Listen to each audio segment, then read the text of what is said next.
Keir Starmer is the UK's Prime Minister after a landslide win by the Labour Party, which ended 14 years of Conservative rule.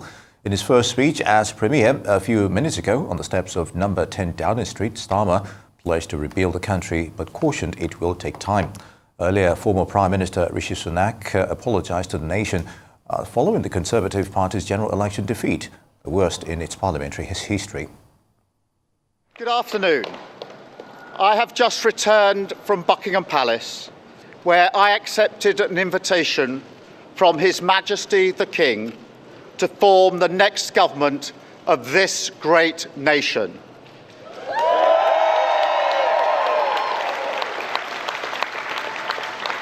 I want to thank the outgoing Prime Minister, Rishi Sunak.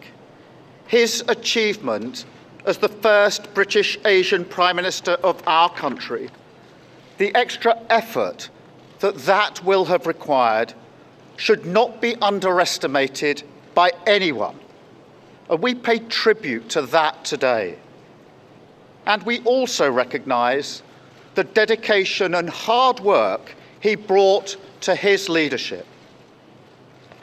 But now our country has voted decisively for change, for national renewal, and a return of politics to public service.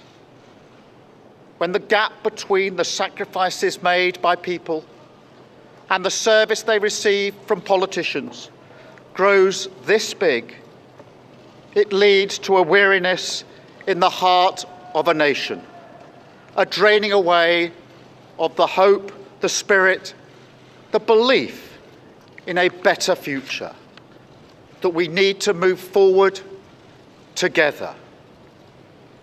Now, this wound, this lack of trust, can only be healed by actions, not words.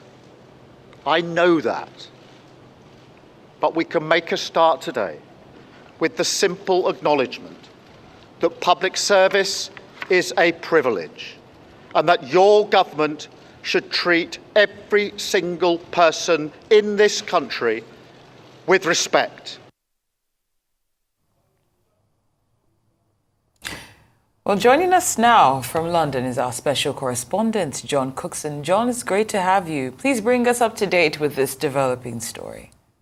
Hi guys, great to be on Newsday as always. Well, there we had Keir Starmer making his maiden speech as Prime Minister on the steps of Downing Street just a few minutes ago. The day began, of course, with Rishi Sunak leaving Downing Street for the last time with his wife. He apologised to the nation for the mess that had been left behind, and also the Conservative Party's defeat. That was quite a big thing for a Prime Minister to say. He'll stay on as party leader for a time being, but only for a few weeks or months, possibly until the Conservative Party conference later this year in September, when a new leader will take over. But he'll, for the time being, remain leader of the opposition in the new government. So Rishi Sunak, seemingly quite emotional there this morning. He's put his heart and soul into the campaign, but there were so many missteps by him as far as the campaign went that he just didn't have the proper guidance, I think, to pull it off. And he called a general election, to everyone's surprise, for July the 4th. He could have waited. He could have waited till October, November, December, or even January next year, when economic plans that the Conservatives put in place could have taken effect. He could have got the Rwanda flights off, but for some reason, a political miscalculation by him or his team, he called the election early in July, and there we are. That's the results. You saw Starmer making his speech there, saying that we need to move forward together, which is a kind of general message that new prime ministers say to a nation. He talked about fixing the broken NHS, making the borders safe, and also making the streets safe. Just a reflection on the voting, because the final results are now in. The number of seats in the Parliament is 650, so you need at least 326 to have a majority. Labour have 412 seats, the Conservatives 121, which is their worst ever showing in 200 years since the Conservative Party was formed. The newly formed Reform Party on 4, Liberal Democrats did very well on 71 seats, and the Greens also doing pretty well, up from 1 seat in the House of Commons to 4. So the Greens making progress there. So that's what's happening at the moment. Starmer enjoying a honeymoon period right now. He's gone inside number 10, having greeted supporters outside. And tomorrow he'll start pulling his cabinet together and starting to make some decisions. He'll also possibly talk to world leaders this afternoon, maybe a call to Washington and Paris, two capitals there. Guys? Indeed, John. Now, despite the shortcomings, how bad a night was it for the Conservatives? It was very bad. It was it was the worst night, election night in their history. In fact, and it's unbelievable that back in 2019, Boris Johnson led them to an 80-seat majority in Parliament. How times have quickly changed. And back then in 2019. It seemed that Labour were out of favour for almost a generation, but it's turned around in the intervening years. 8 cabinet ministers lost their post, and they include Grant Shapps, the Defence Minister, Penny Mordaunt, Leader of the House of Commons, Johnny Mercer, the Veterans Minister.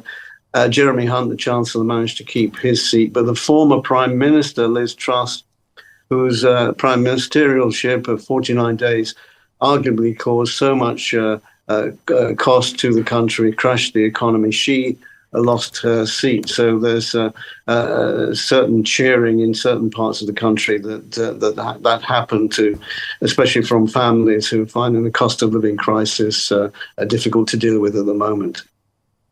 Well said, John. Now, Prime Minister Starmer in his speech pledged a return of politics to public service. But what more can we expect from his government in terms of policy? Yeah. Keir Starmer is a dedicated Labour man, former director of public prosecutions, a Labour activist all his life. He's more of a bureaucrat than someone, a tub-thumping Prime Minister. He's a decent man. What can we expect from the Labour Party government in the coming weeks and months? Well, first of all, I mentioned the Rwanda scheme. That was whereby the Conservatives wanted to ship out undocumented migrants whose asylum claims had failed. They wanted to ship them out to Rwanda. That's finished. Labour are scrapping that policy. I think we'll see closer ties with Europe, not a reversal of Brexit, but possibly some kind of a deal on in respect of a customs union. Keir Starmer very pro-Europe. More power to the unions in the UK. The unions play a huge financial role in the Labour Party's success. The abolition of what's called non-dom status, which will interest foreigners living in this country, including, of course, Nigerians at present time. If, for example, you have a company and you are personally registered as a resident in the UK, but not domiciled, then you don't pay tax on profits and gains on that UK company, as long as those profits and gains remain offshore, for example, in Nigeria. This is a tax loophole. Labour Party, Keir Starmer, is going to scrap that. So no doubt a lot of company directors who are foreigners living in this country are scrambling to make appointments with their accountants to see how they can get round that. There's talk of reducing the voting age to 16, and then a general amnesty for undocumented migrants. So those are some of the main policies that we'll see from the new Labour government, which is depending on its success on developing the economy. Indeed, John. Apparently, the people voted for change. But how successful do you think the Starmer era will be for the UK? It's early days, as I say. It's a honeymoon period at the moment. Statistically, it seems that people were voting against the Conservative government in a bid to get them out, rather than being pro-Labour. They voted for the Labour Party, obviously, but also for smaller parties like Reform. So he hasn't got the whole country behind him. Money is tight.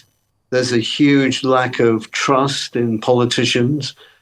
So he's got a mountain to climb to push policies through. A lot of it will need financing, of course. The Labour Party pledging before last night's election that taxes wouldn't go up, the three main taxes, that is, but there's plenty of scope for a new Starmer government to increase, for example, council tax, which is around £2,000 a year, which every household pays to maintain the roads and other amenities in the community. And also capital gains tax. There's potential for the Labour Party to increase capital gains tax. So, as I say, he has got a mountain to climb. There will be this honeymoon period, but his in-tray is already sky high. There's so many things he has to deal with. So we wish him luck, and the British people have put their trust in Keir Starmer. We'll have to see how he gets on. We certainly wish him luck, and we'd like to thank you for your robust analysis as always. All right, Special Correspondent John Cookson, thank you so much for joining us here on Newsday.